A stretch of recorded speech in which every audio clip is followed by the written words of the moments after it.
Hi, I'm Britt. And my name is Alissa. And this is Skeletales. And this is the podcast where we strive to answer the age-old question of, is my dead grandma watching me? You know, I think the real question that we are really asking is my dead grandma watching at me while we bone? No, not we bone. While I bone during a bone session, right? Yes. Like you and me are boning. Did you write that down earlier? It looked like you were reading that off of something. Oh my God, Britt. Maybe we would be, but I'm too scared of grandma. We are boning. The judgment. Their judgy eyes. Yes. Absolutely. That's the true question of that's the thing. While I'm guilty of being, in the romantic times and being like, oh shit, do I have dead relatives looking from the corners at me right now? I mean, that's the deal. That is the age-old question right there. This is that's at the heart of that saying. Truly. Are they watching me bone? All the time. They're always watching. That's not always Santa too. Let's just, all the things that are supposed to be watching us all the time. Well, here's the thing. It has to be ghost porn, right? Like, how else are you going to, it's not like you can pick up your phone or log on to a computer and be like, YouTube. True. For sex. But would you choose your granddaughter to watch I think if they give the choices, true. You probably go head on out to the so then I porn think studios. We can watch the real deal. Depending on your grandma, we can mark that off as most likely not. Depending on your grandma, what is this asterisk? Someone may have a really kinky grandma. I don't know. Stop.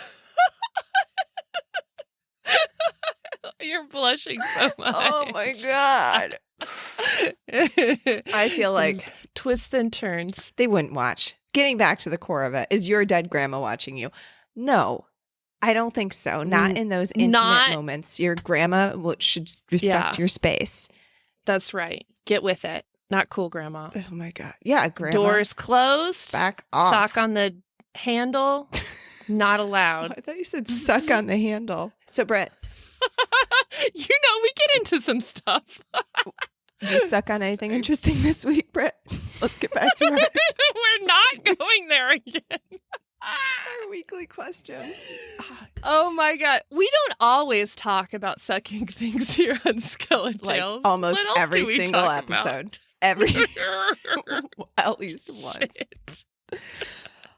We talk about ghost stories. We talk about paranormal activity, cryptids, haunted places. Aliens once. Yep. I have one comment to say before we dive into this evening's adventures. Alissa, happy anniversary. Thank you, Britt. Happy anniversary to you, too. We've been doing this for 1 year now. 1 year. First this anniversary. This is the 1 year anniversary of Skeletales. You're not sick of me yet? Heck no. I'm not sick of you. Well, maybe you're not. I'm not sick of you yet, though. I love it. I love our weekly talks. What? I'm absolutely not sick of you, even though, I understand why you think that because I avoid your calls and phone calls and emails. And, but no, I truly am not. Of course I'm not. Backpedaling.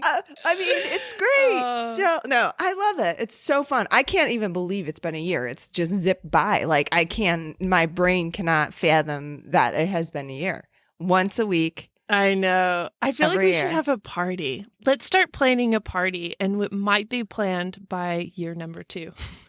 Because we are on top of things. You know who we should really be celebrating is our dear listeners and saying thank you. Oh my gosh. Seriously. I just got a Facebook message today of somebody who was like, I can't get enough. I get so scared, but I just have to keep listening. And I was like, well, first of all, we're not very scary. But second of all, I'm the same way. That's why we kind of started the podcast, is that I'm fascinated. I'm an absolute chicken and scaredy cat, but I can't get enough. I have to have more and more and more. Genuinely, I will say that the Ouija episode scared me. None of the other ones really do scare me. Like, I don't get freaked out. That one, because I feel like we tempted the other side and we connected to something. That one, yes. That one was a little scary for me. Do you want to know a secret? Sure. After that episode, I bought an evil eye necklace because I also was very scared and I wanted to like wield off any evil doers from entering my space. Okay. That's so fucking bizarre. So the fact that you have an evil eye necklace. One, I'm confused because I thought the evil eye was a bad thing, is my understanding. But I had a friend who went to a psychic recently. They just texted me the other day and was like, dude, I randomly went into a psychic place the other day. Like it was a rogue thing. I saw a psychic shop, decided to stop and go in. And the psychic told me that I have an evil eye attached to me. And I've had this attached since birth. And it came from my mother's womb. And I was like, what? Like, what? I'd never even heard of this. I'm like, what does that even mean? I mean, I guess I've heard of an evil eye, right? You give someone the evil eye. I didn't really understand what it meant. Apparently it's some sort of like an ancient curse. Like it goes way back to like even like the Greeks or something. Don't research that, but I think that's what I remember.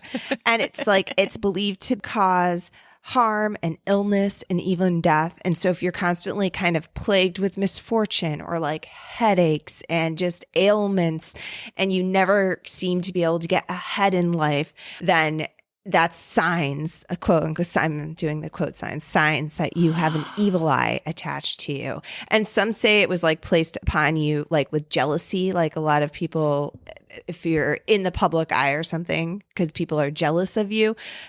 This psychic said that it was attached to her from birth. It came from her mother's womb. So something had happened possibly in her family trauma, like some sort of like parental sexual assault or like like an abuse situation, some sort of parental abuse situation that happened to their parent. Yeah. And she couldn't confirm that. But anyway, back to the evil eye.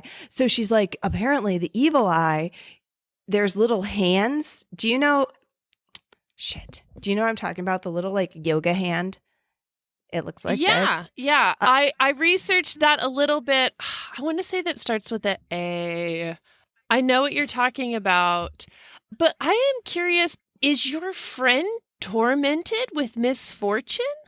Like, is this something where it's like, constantly, I got a sinus infection. Oh my gosh, I got in another car accident. And like, is there constantly like things happening where it's like, you just can't catch a break? I would not label them as like somebody who has constant misfortune cast upon them or anything like that. I don't know if they even like think, oh my God, it all makes sense. I don't think it necessarily clicked with them. I just had never even heard of this evil eye and it being like I've heard of evil eye. I did not realize like it was something that could be placed upon you.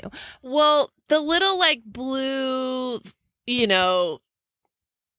charm or whatever with the black pupil, that is a protection symbol. I think it's supposed to be a protection symbol from the evil eye or like any kind of dark force that's trying to well, she was saying she's attracted to mudra hands, which apparently a mudra hand, not starting with A. Yeah, they're a defense against the evil eye, apparently, is what. Okay. Like, and she was like, I just bought a mudra hand last week. Like, I am very attracted to them. So maybe that's why she is not someone I would say, oh my gosh, she cannot catch a break. I think it's all relative. Maybe in some ways she does feel that way in her life, right? That it's not. And she's constantly like working on like protecting herself from that. Yeah. But then you're coming at me with a fucking evil eye necklace. And I was like, what? What? It's all falling together. Britt, are you sure that are you like, my life's too good. Got to get me an evil eye wrap it around my neck. Well, that's the thing is, why would somebody be like, you know what? I need a good curse. Let me just like get the evil eye and put it on my body. No, it's a protector. Okay. I will say this. The day that I put it on, I got really dizzy and it was like almost a strange case of vertigo, but I get it sometimes when I'm motion sick. I get that feeling. But I hadn't been in a long car ride or a roller coaster or anything. And so I did feel like that was kind of strange where I'm like, oh my God, is it already warding off these like Ouija demons that have attached themselves to me? Be gone. Weird. Yeah, like casting them off and they're just like holding on for dear life. They don't like it. I know they're like, oh, not the necklace. Up in smoke. I'm going to give AskLeeClark.com a shout out because I'm going to read her definition of this. It says the evil eye charm has traditionally been adopted by many cultures as a symbol of protection against harm, where envy or malevolence is inflicted on one person by another. A positive force, the charm helps the bearer to deflect bad feeling or evil away. Who could hate you, Britt? You don't need that shit. Send that to me. You're loved by all. You don't wear jewelry, do you? I'd wear that I did think about getting you one. People, you would? Okay, people all right. hate me. No, this is for like not necessarily like my neighbor down the street. This is for like the crazy spirits that we stir up. Like I showed you my like iron bottle opener that is for sure cursed that I got from the Buda Antique Mall. Yeah, okay. Like that shit's lingering around me all the time. So I'm protecting myself, a little bit from honestly the spirits. I'm into it. Like more eye contact. No, thank you. Like cover me in eyeballs. And that like for sure I won't like or cover you. I won't look at you. I'm not gonna cast an evil eye. Just stare. Like no. It makes sense. It all makes sense. Anyway, the evil eye, mudra hands. I don't know what those are supposed to do. Are they supposed to blind the eyeballs? I don't know, but I kind of want some now. I would think that it would be a single pointer finger to the eyeball. That is what I would use as my deflection from the evil kind of eye. Judgy. Okay. So this is from Wikipedia. It's not a mudra. It's a hamsa. Nope. Hamsa. Kamsa. Hamsa. The hand is what its translation is. It's spelled Khamsa. Kamsa. Like karma. Kamsa. Kamsa. Okay, the hand. Okay. Particularly, the open right hand is a sign of protection that also represents blessings, power, and strength, and is seen as potent in deflecting the evil eye. Oh. The hand can be depicted with the fingers spread apart to ward off evil or as closed to bring good luck. I love that. I gotta get another necklace. Yeah, so that's what she had said. The Hamsa, Hamsa. I don't know how to say it. Hamsa necklace. So, again, I think the pokey finger is what I would go after. There is something that's the devil horns, the Karana Mudra. So, anyway, the evil eye. I don't know. A curse upon thee. All right, I've got a story. Hey, do you remember a few episodes ago when I talked about my friend Esther and how she was the coolest kid at the playground? Adult at the kids' playground. But yes. And I said that she was probably a very dorky kid. That one, right? No, she was not. Okay. I remember. So, yeah, she told a story about a haunted Airbnb with a ghost dog and an entity. She sent us another story, Yay, which Esther. I am super excited to share. Esther with a cool bang. Oh, yes. She's seriously this story will just prove how cool Esther is. Just saying. So I lived in Denton from 2004 to 2007 and lots of little encounters with the spooky and creepy. But many of them were because I was looking for them. Going to graveyards, doing Ouija and Bruce Hall dorms. That's the UNT dorms. Hell yeah, Esther. Visiting the Yeah. Visiting the Branch Dravidian compound, which I did not know was in Denton.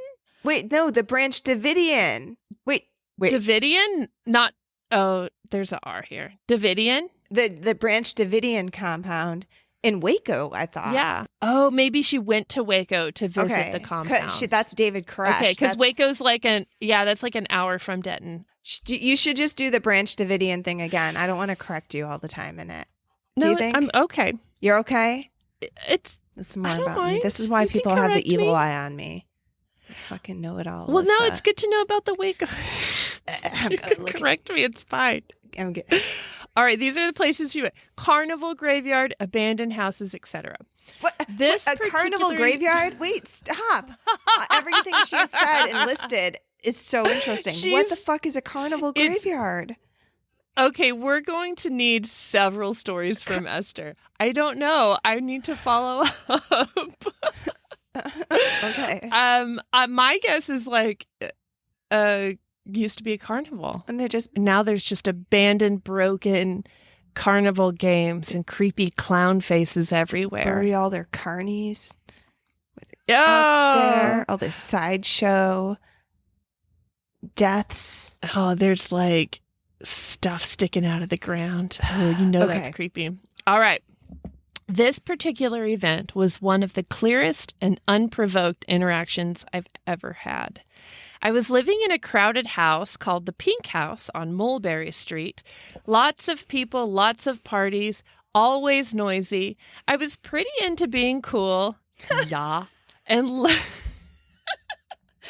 less into being responsible, meaning I was a lousy roommate. And I knew it. So I stayed out of the house often. God, 20-year-olds suck. But the Pink House on Mulberry Street, that also sounds awesome. You were the coolest, Esther. Okay. Instead of hanging out at the house where she was a terrible roommate, I would go to the local coffee shop to work or hang out at friends' houses or nap or tag along while my boyfriend practiced with his band. Yep, I dated musicians. Of course you did, Esther. On this particular day, my boyfriend and I were alone in a friend's house. He lived in a small one-room apartment behind another house. It was a quiet, warm day. I was dozing on the couch while Shane, the boyfriend, was playing bass quietly. We weren't talking. His back was to me, and my eyes were closed. Suddenly, this all happened at the same time. I felt the room shift, like the air got heavier. Shane stopped playing. I saw in my mind's eye a huge figure, 7 foot tall, blue and black, transparent smoke-like matter. No distinct facial features, but a very strong body and arms. Movement like it was in slow motion, but also very distinct. Like its arms were swinging in stride and its shoulders shifted as it approached the door. I opened my eyes but didn't sit up, and my boyfriend just stayed motionless, holding his guitar in hand still. While we sat, the figure walked, floated, made its way from the corner where it started near the door, across the room towards the bedroom. It came to the closed door and did not stop, but made a motion like it was closing a door behind it, at which it vanished. As soon as it had closed the door, in quotation marks, I felt unfrozen, and Shane and I turned to each other, staring. We both mouthed, "Let's get outside." We gathered our stuff without talking, and as soon as we got outside, we were like, "You saw that? You felt that too? Holy shit, this place is haunted!" What the fuck? Yeah. The ghost, or whatever it was clearly there, and it felt like its presence was a physical pressure. We were intruders, and it felt like the figure was aware of us. While it was there, it was like sound and air and time changed. Everything was slower and heavier, but my mind and body were also immediately on high alert. I'm so glad there was another person there to prove I wasn't just dreaming. I've never encountered anything like it since. That is crazy. So was it a shadow person? Is this what you think, Britt? What do you think about that? Well, shadow people seem to be more of a watching, standing dark figures watching. This was to me, it feels like a demonic force, like this 7-foot tall, dark shoulders and its arms swinging.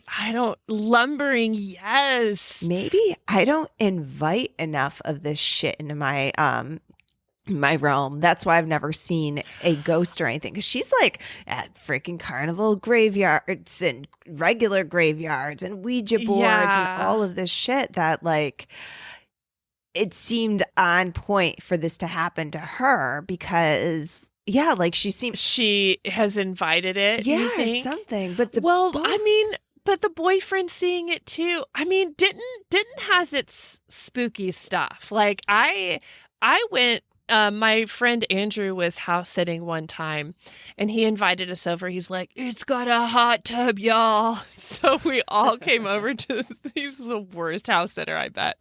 We all came over and come in. The first thing he says, he's like, this house is haunted. Go get in your swimsuit. Let's get in the hot tub.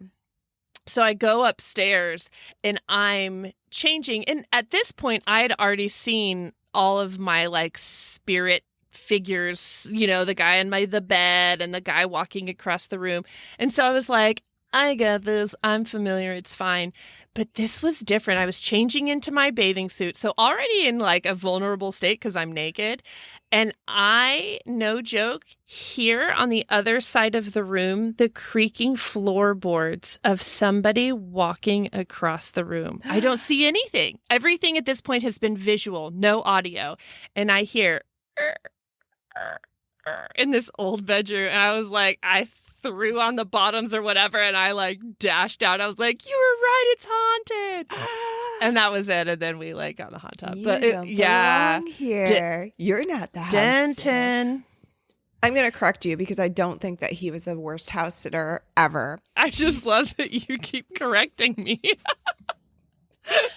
Because our friend Kat, I don't know if you remember this, she was a house sitter once down in Cherry Creek, this fancy ass house down in Cherry Creek, Colorado, when we all lived in Colorado. And apparently the person she was house sitting for had this beautiful white couch. So what does Kat do? She gets her period all over this beautiful couch. Okay, this beautiful couch. She runs. She's like, "Oh my god, what the fuck?" She runs out of the house, gets in her car, goes to the store to get tampons and probably cleaning products, thinking, "Oh my god, I gotta take care of this." She comes back to the house surrounded by fucking fire department, fire trucks, and emergency services because she was hard boiling eggs at that moment. Also, just not that's the stinkiest thing you could do as a house sitter. Let's just boil some eggs.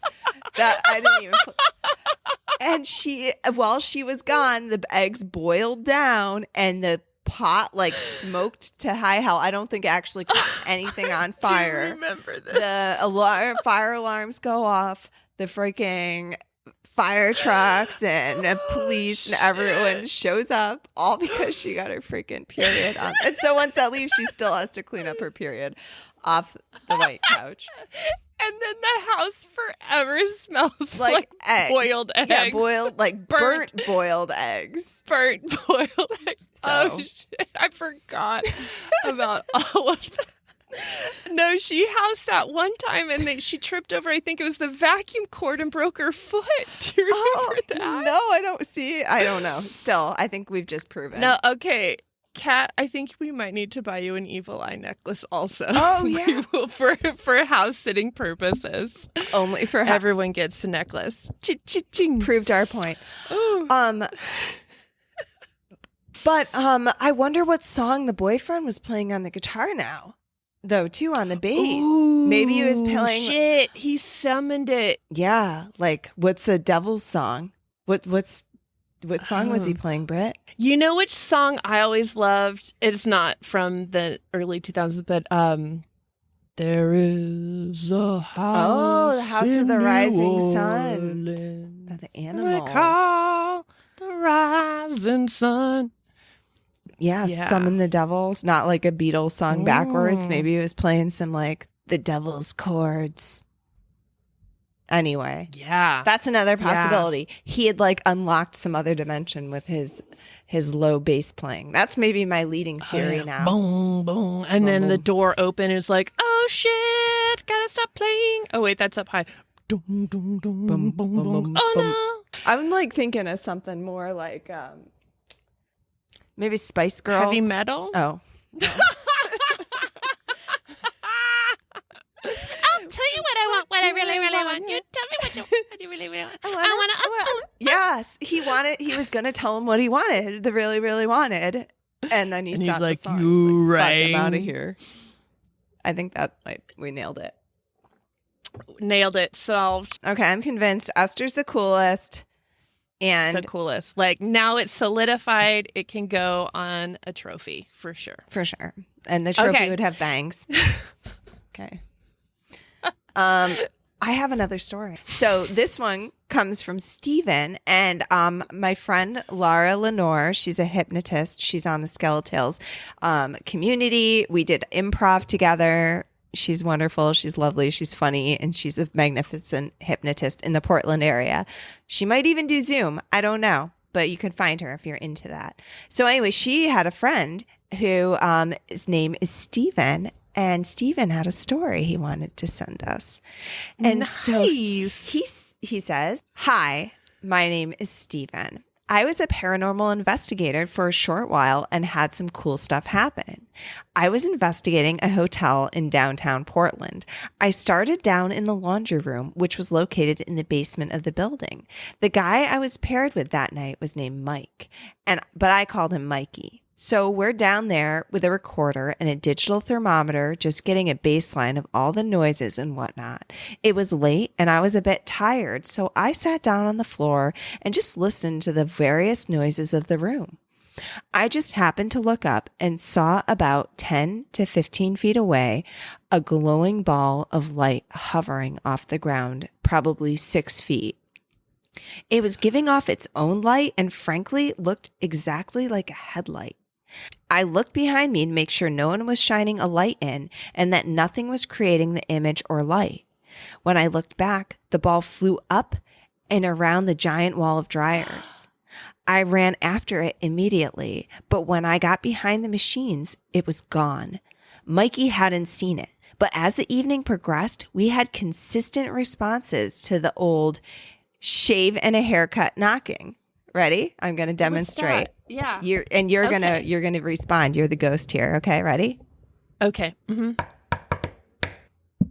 Yes. There you go. That's the shave and the haircut? Yeah, I mean, it has to be. That's so cool. I did not know that that's what that was called. I didn't know it was either. Okay, next. And my only paranormal investigation I go on, I'm just constantly going to be like, da, da, da, da, da. I'm just knocking. Yeah. Everywhere. I mean, that's my go-to knock on a door. I always do it, but I only do I never do the last two. Maybe I've been invoking ghosts this whole time. No. This whole time. Opening portals. So enlightening. Okay. So what happens? That's what you did. So they got responses to their knocking and then what else? So and while I was at another spot in the room, Mikey actually saw a ball of light as well. Come to find out later, the hotel manager had a similar experience while he and friend did their own investigation. Excuse me. I wish I could do that. However, they had each gone on either side of the machines, and when they met on the other side, they found multiple small shadow figures who immediately bolted in different directions and disappeared. We dig into the hotel's history and found out that the basement had actually been used as a child sweatshop at one time. No. And there's little shadow figures of baby kids. Oh my Scattering. God. Because once the cops come in, they bust them. The cops are all like, cops, let us in. Oh my God. And then the kids, they scatter. They must know, right? Okay. Another story I have is of the house I grew up in. I was probably 9 to 10, and I woke up in the middle of the night, and I saw a man standing in my window looking in at me. Nope. Worst nightmare. Oh my God. Nope. I immediately called for my dad and threw the covers over my head. My dad rushed in asking what was wrong. I told him, but he said no one was in the window. He went outside, checked the yard, and there had been no sign of anyone there. I found out later that a man had killed himself in my room a number of years prior to us moving in. We constantly heard scratching noises and never felt alone. No. I always felt watched. Never anything malicious, though, just creepy and weird. My sister and I also saw faces in the fireplace anytime my dad made a fire, and it wasn't just a flicker. The faces stayed there, motionless. I've always been fascinated by the paranormal, occult, and what comes next. And then he says, if you want to ask any questions or anything at all, please feel free to reach out. Have a great day, Stephen. Heck yes, Stephen. Awesome. Stephen. And yes, we will certainly be reaching out. That's ideally before I read it real time, but that didn't happen. So I need to know the name of the hotel, and I don't remember the other question, but I want to know other paranormal investigations. I'm fascinated with paranormal. The freakiest thing for me was the face outside the window. That is like not anything not as a child, at no time in my life, and that the paranormal encounter I want to have. That is never an okay one. No, right. Never. I won't ever look out a window again if that happens to me. Stephen, beautiful story. I love it. The sweatshop in the basement. Oh my God. I want to know more. Yes. Thank you for sending that. Does that mean that they died there? We still haven't answered those questions. They died there or they were happiest there? That also seems like an odd place to be. Maybe it's their memory ghosts, the residual spirits, hopefully. And not just like a freak accident where all baby work children died. Like, that's a terrible life. Oh, yeah. Child labor laws are good. Do you have another story? I have this story by a woman named Wolfen. She wanted to... go ahead. Repeat? Wolfen? Yeah. A woman named Wolfen. So, okay. This is her pseudonym. She chose Wolfen because she actually had a pet wolf at one time. Beautiful. But okay. Love it. It's her pseudonym. Okay. In 1981, I moved to Fort Gibson, Oklahoma, with my husband and 4 small children. My children were ages 4, 3, and 1. Oh, and 6 months. Oh my God! Wait, what? Yeah, sorry. A 1-year-old and a 6-month-old? Is that humanly possible? Yeah. One. An older one. Yeah, that's okay. Ooh, that's a lot of little kids. A lot of little kids. We moved into an older home with an acre yard that was completely fenced. It's almost like a litter.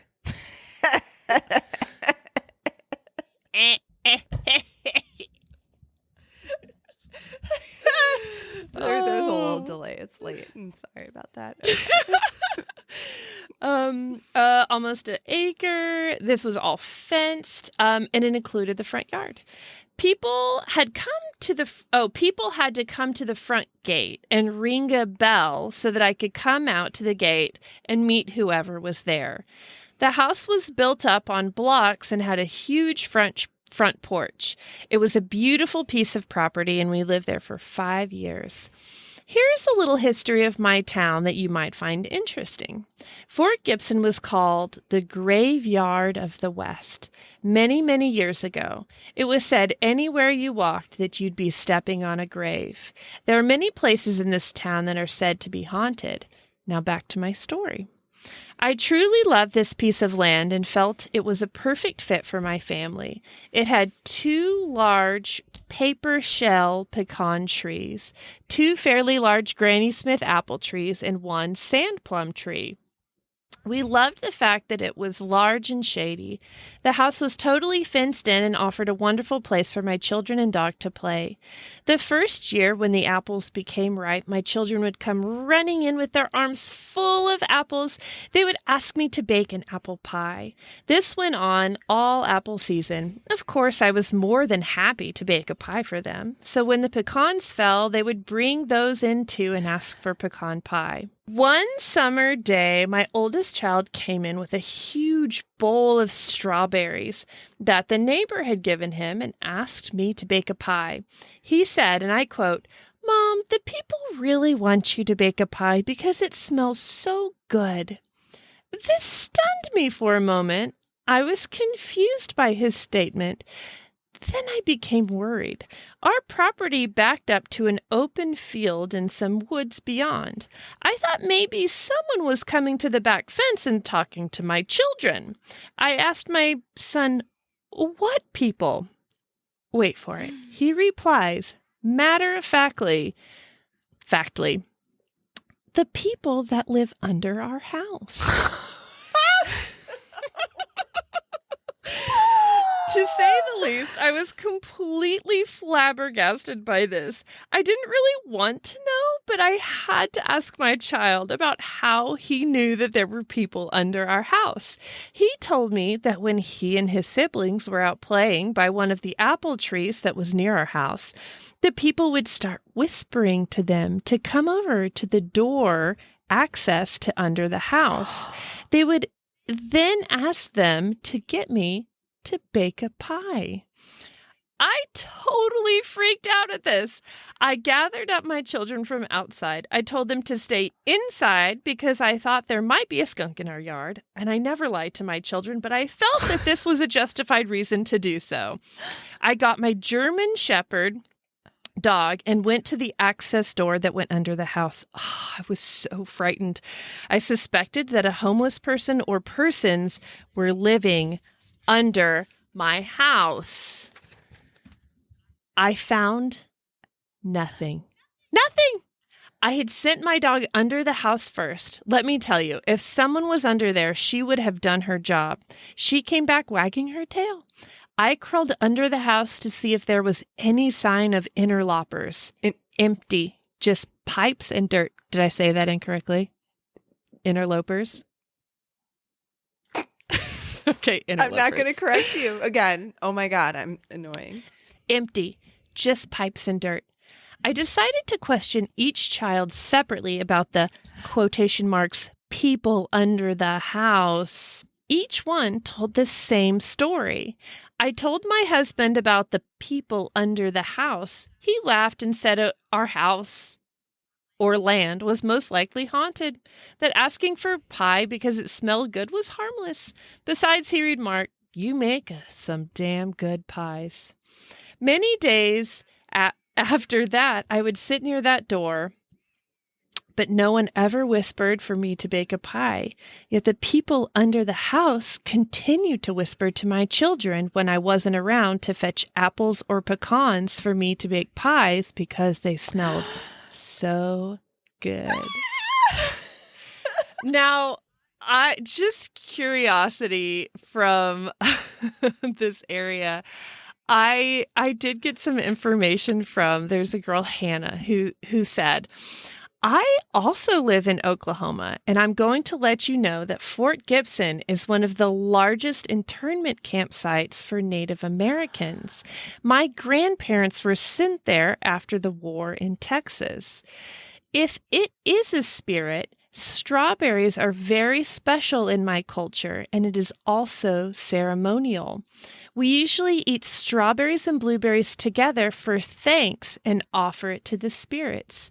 If the spirits are asking you to make a pie, it's probably because they want a piece or like the smell of it. I recommend burning a piece of the pie before you eat some yourself as an offering. When my ancestors ask me for food, I feed them, but in this case, you're most likely on someone's grave, and they're making a request, judging by history." Yeah, so basically this person is saying next time you make a pie, cut a little slice and burn it as an offering to the spirits living under your house. That is so interesting. Like, actually, I'd never even really understood the offering sort of thing until you just said that, like, burning it and put it on their realm or something where they can enjoy it. Like, yeah. Oh my God. I love that story. That is so good. Only the kids can communicate with these people under the house.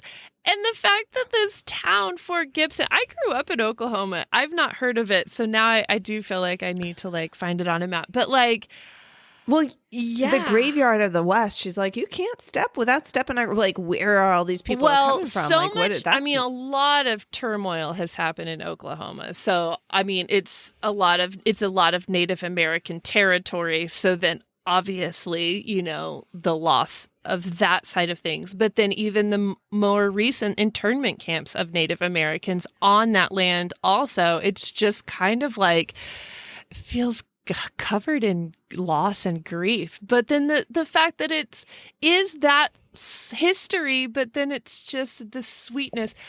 But wait, where did that bowl of strawberries come from? Like what neighbor? There's no them? Neighbor.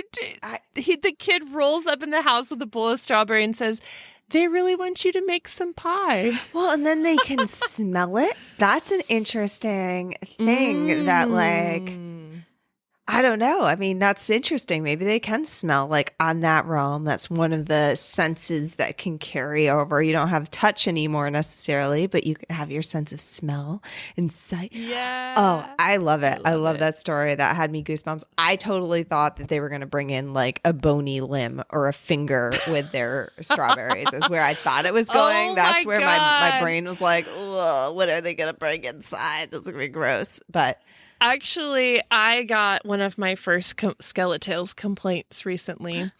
They said, your name is Skeletales and you rarely talk about skeletons or bones. Like, where's the story where the kid finds the bone in the bog or, you know, the skull found in places? Britt, we started this episode with Bonin. Who is this person? Oh, shit. And we are ending it with Bonin. You can write us your stories about Bonin or bones. Is that what you call hunting for bones? I'm going Bonin. Bonin. Yes, can we make it that now, please, officially? At skeletalspodcast@gmail.com. You could also call us on our hotline. Our hotline is 302-689-DEAD. 302-689-3323. I hope I do not have my scrap of paper. You know, we're a year in. I have that shit memorized. Yes, that's the number. Call and leave your story. I trust you. We are also on the socials. Heck yeah, we are. We're on Instagram at Skeletales Podcast. We're on Twitter at Skeletales Pod. We're on the old TikToks at Skeletales. And you can join our Facebook group on Facebook, our Facebook community. Oh, hey, we do have some merch. We've got some cool tees. We've got some mugs. We've got some stickers. We've got some notebooks, keychains. You can find all of that at skeletalespodcast.com. There's a link there on our link tree on Instagram. And rate us, review us. Tell a friend. I think I have a hot brag. Did I tell you about this? I told you, but have I told you listeners? You told me, but you've not told the listeners, so go ahead. Okay, I'm going to tell. I have a hot brag. I was over at a friend's house and I mentioned something about a podcast. This gal I just met, she's like, oh, you have a podcast? And I get shy. I get flustered. What is that? I can't take a compliment. I can't even. Oh, that I would not say shy, but shy, that's true. You can't take a compliment. I don't like to brag. It's modest. Called. Maybe it's a little. I'm a kind of modest modesty about things. Okay. And I was like, yes, I have a podcast. It's called Skeletales. I'm getting ready to explain what it is to her, and she is like, "What? Wait, that's you?" And I was like, yeah. Like, she's like, oh my God, I listened to you. I love you guys. And I was like, what? And I'm freaking out and she's freaking out and we're both freaking out. We took a selfie. She had to text her friend. I had to text Britt. I was like, oh my God, someone's heard of the podcast. And she's like, oh my God. A rogue listener. I love it. It was very exciting, and it was the first time that had happened. And Lori, friend of the podcast, witnessed it all happening, and so it was very cool. Did Lori tell her about the podcast? No. I was talking about something I'd already talked about on the podcast. I didn't want to bore Lori, so I was like, "Oh, I'm sorry if you've already heard me talk about this on the podcast." It was sort of that sort of thing. Like, I feel like I'm boring you. I'm going to continue on my story for Dion over here. So yeah, and she had a friend who listened to. I love it. Her friend recommended Spread it. the word. So hi, Dion. Oh, hi. Thank you for listening, and thank you to the friend who recommended Skeleton. And thank you to all of you guys for listening and following us for one whole year and more years to come. Until Alissa is completely fed up with my texts. Oh my God. No, I'm the one who is like super flighty and talks too much. I'm so happy that you think that I'm going to get sick of you because I think you're going to get sick of me. So, great. Well, now the challenge is on. Oh, Britt.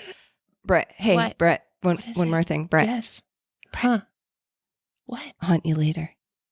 Hunt y'all later. Good night. Good night.